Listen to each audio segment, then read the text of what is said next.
Welcome to Whiteboard Friday. It's another week, another shirt. This one from a second-hand store in San Francisco. Yay!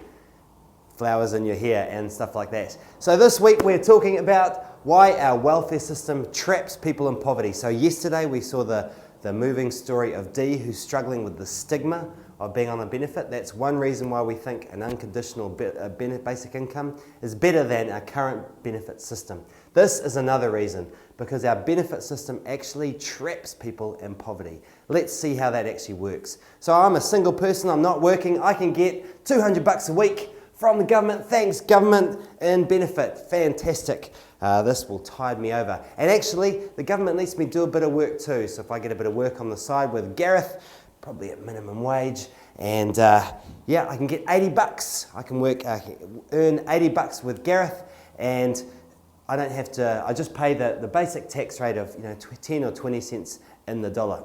But if I earn any more than that, then I start having to pay my benefit back at the rate of 70 cents in the dollar. What? Oh. So 70 cents in the dollar plus the tax rate of 10 or 20 cents in the dollar means that out of $100, I'm actually paying back 80. And actually this extra 20, well, I probably spent that on transport and lunch, so really I'm no better off for doing that work at all.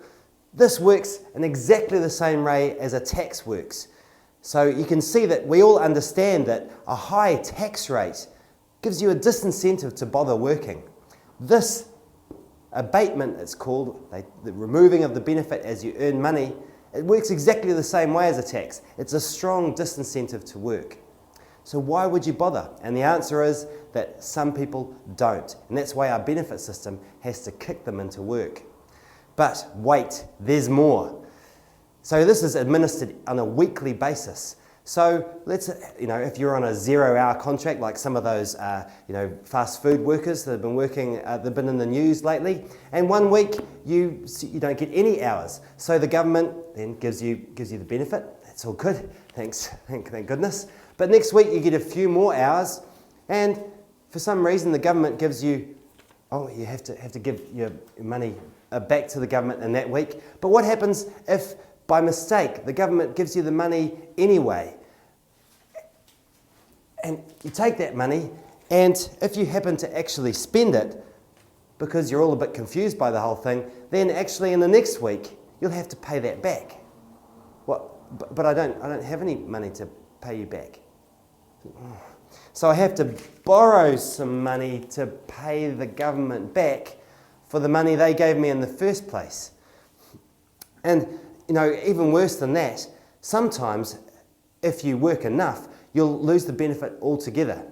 And that means that if I, for whatever reason, decide I don't want to work for Gareth anymore, he's grumpy, I can't get back on the benefit. Like, can't you give me anything? No? So I have a stand-down period.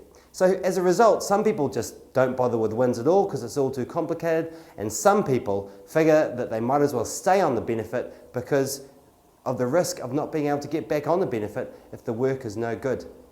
And this is just the benefit. It's even more complicated if we start talking about accommodation supplement, having kids, working for families. All those sorts of issues just make things more and more complicated. It's almost like you need a degree to understand the benefit system, let alone work out how much money you owe the government or the government owes you. But worst of all, the real winner in all of this are the bureaucrats. What?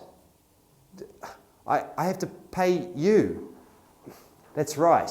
We all pay bureaucrats about $1 billion every year just to administer this incredibly complicated system.